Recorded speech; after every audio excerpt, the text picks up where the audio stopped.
our Creatively Done channel, and it's such an amazing thing to have you back. And I hope you enjoyed this presentation.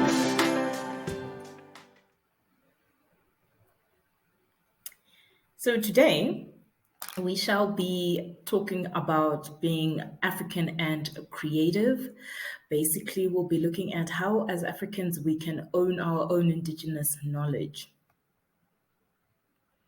So, to start off with, the introduction is, of course, how we can be proud to be what we are. I mean, Africa has unique approaches to situations, and we have over 2,000 languages and 3,000 tribes that makes us unique in that sense with the rest of the world. And one of the things I want to talk about is which areas we'll talk about being creative, and the first one is communications. So when we speak about communications, we're talking about how do we greet each other. If you see the way Zulus greet each other, it's very different from the way Kikuyus greet each other. It's different from Nama Damaras. It's different from Igbos. They have different ways of greeting. So naturally, it's creative. I'm sure it didn't just come out of the blue. It's been brought down generations upon generations. The other thing is our social gatherings, our weddings. They are very creative, if I may say so myself. Look at our funerals. The way we conduct funerals is not the same. In Mali, it's definitely different from Malawi, for example.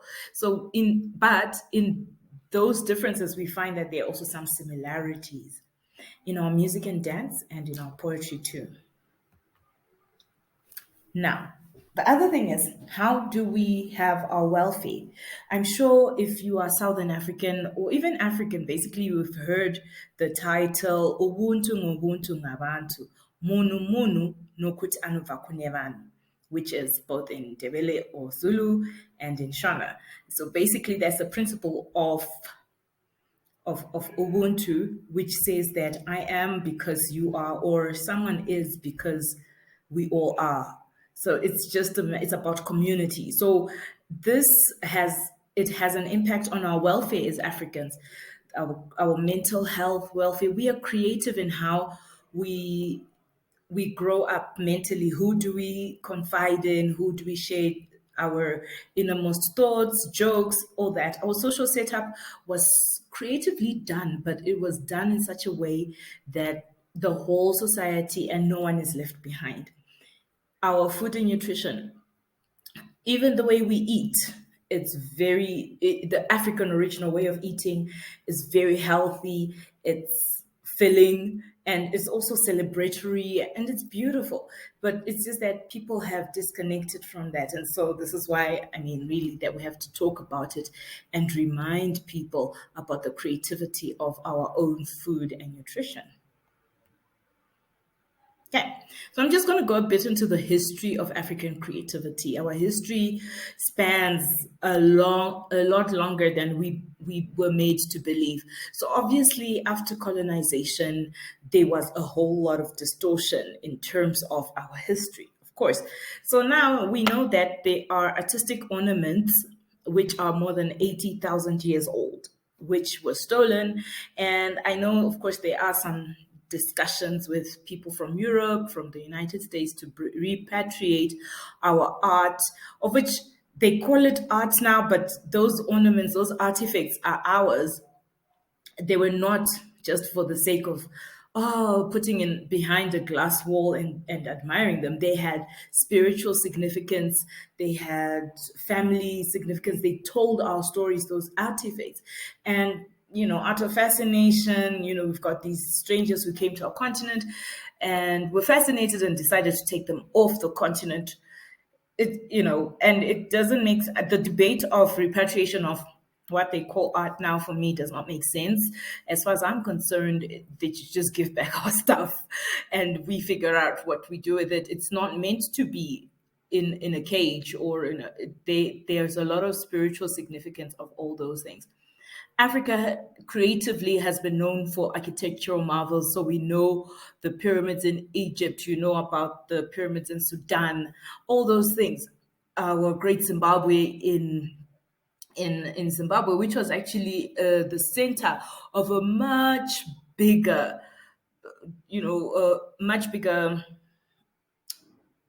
event, kingdom, sorry, a big kingdom back then, which was called the Mapungumabwe. It spread across Mozambique, Zimbabwe, Botswana. And that's why you've got the Kalangas of Botswana and the Karangas of Zimbabwe. And if they talk to each other, I'm very sure they can really, you can pick up some words that, of course, were changed over due to migration. But the Great Zimbabwe was central to that, where there's big towers that were built with no cement, and people still kind of trying to figure out what happened. And the history of that was written, it was there, it was documented somehow, but it's been taken away from our own land. So you've got even like the sticks, the walking sticks that old people used to have, they would be symbolic. You might have a snake and a fish, all that, our totem representations of our past. So this is our history and we need to know it. We need to be aware of it. Even our age-old folklore, the stories our grandmothers used to tell us that have stopped due to now internet, people are listening to other people's stories, but we really need to get back to knowing our stories about the hare and the monkey, or in Shona Tsurunagudo. Those were warning folk tales to let us know about the relationships between an uncle and a nephew. And they were funny, but they were also very insightful about our relationships within our own families. Okay. Now we're looking at our current state of African creativity. We still have creativity in food. I have had the privilege of now living in both Southern Africa and visiting just two countries so far in Eastern Africa. But what I can tell you is that, whoa, there's so much creativity. And even when I was in Southern Africa, I got to taste jerry from Ethiopia. I got to, the different types of pap, sadza, chwala from South Africa, Zimbabwe, and Namibia. I wish people would even do competitions. So we know the big competition of jollof rice between Ghana and Nigeria, you see. And that is creativity. Just the fact that people can make the same dish differently and have a decades long, if not centuries long, debate on who's better based on geographical location. It's so funny. But just the way we make fish, chicken, beef, rice, sadza. Here they call it ugali. It's made differently. And it's creative. That's just creative. Our music, I'm not even going to talk. Currently, it's so good to see that through our music, people have collaborations. Like there's music you would not hear in Southern Africa, but it's so good here in East Africa. And then you've got music from West Africa or even North Africa where they have collaborations and you're like, what? And one of these songs that I heard that it was a very big hit in Southern Africa that came from West Africa. And recently people have been sharing the meaning of the song and they're like, really, is that what the song meant? So so the idea that you need to understand the lyrics doesn't even matter. People will know the lyrics later, but they would have enjoyed that music fusion. It's good now that the borders of our geographical borders are not stopping our music from going everywhere. And look at it, other people from different nations, Europe, America, they want to do collaboration with us, with our music, because it's got its own vibe, the Amapiano vibe, the Niger vibe, all those sort of vibes. There are so many, I don't even know, like you'd have to do like a whole, I'm sure there's people who've done thesis about the African music and they can't even do it about all types of African music. Then we've got creativity in our leadership. Of course, we're always complaining about our leaders, our political leaders. But I have seen leadership on a very like low scale community-based leadership, and it's incredible. Africans are really rallying up to be better at just leading and showing people how to improve their lives. I'm not even going to talk about our dances. You see them at the World Cup, even the footballers, they've got coordinated dancing. Coordinating dancing is a thing that Africans do. It's very nice. Like we have natural choreography, as I call it. And then our storytelling vibes of the charts. I think that we just have to broaden our audience and just let the world know our stories. But I mean, it's quite great that we've got platforms like Netflix. Believe me, this is not a paid thing, but I'm just mentioning it. That allows now people from different types of the world to showcase their storytelling, and Africa does that. And I think that we need to add more platforms for storytellers from Africa. Now, our future. Our future is limitless. The only person who can hinder our future is ourselves. I believe that Africans have it in them to to claim their space on the earth. We might look like the smallest continent with the fewest people, but we have so much to offer the world and to offer ourselves. So I think that just by tapping into our creativity, we can make a difference to our personal lives and the lives of others. Now, what happens then? Now we know we've got our creativity, and I've talked about the past and how we've had our ornaments and our artifacts stolen. Now it's still happening. It really still is happening.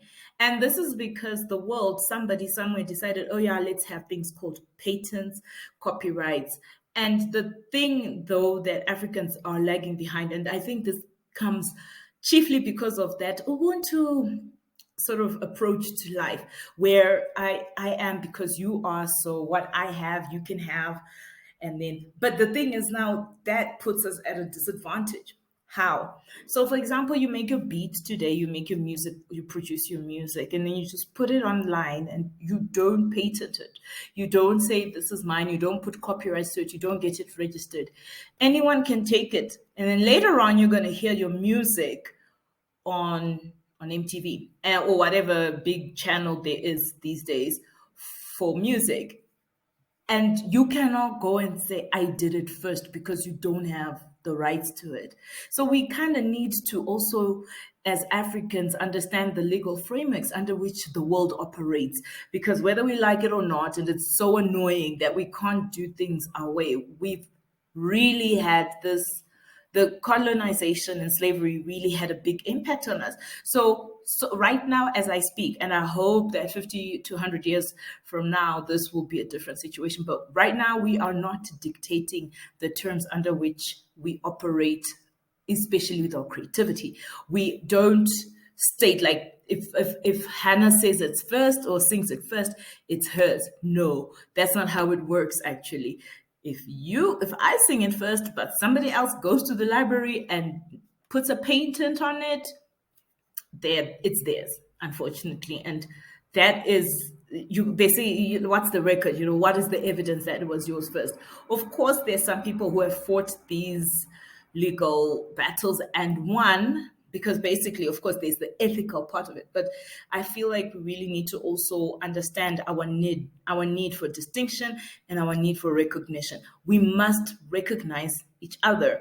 The other thing now, I was talking about patents and copyrights. That is up to the artist or the creative person, whoever came up with an innovation, an idea, an artistic product. They need to do that. But the rest of us, business people, people of influence, politicians, we also need to put in place policies that recognize African creativity. Awards, musical awards, any creativity awards, we need to have them, and they need to be just as big, as wonderful as any from the rest of the world. Okay. So at the end of the day, I believe that we can do these things together. We can collaborate, we can work together, and still use our principle of Ubuntu, Ubuntu Unu, just to get together and collaborate.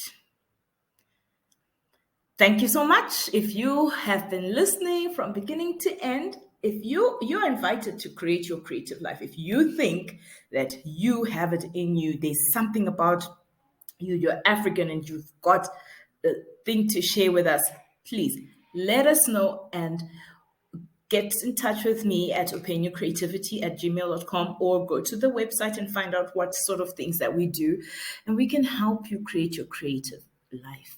Thank you. Bye.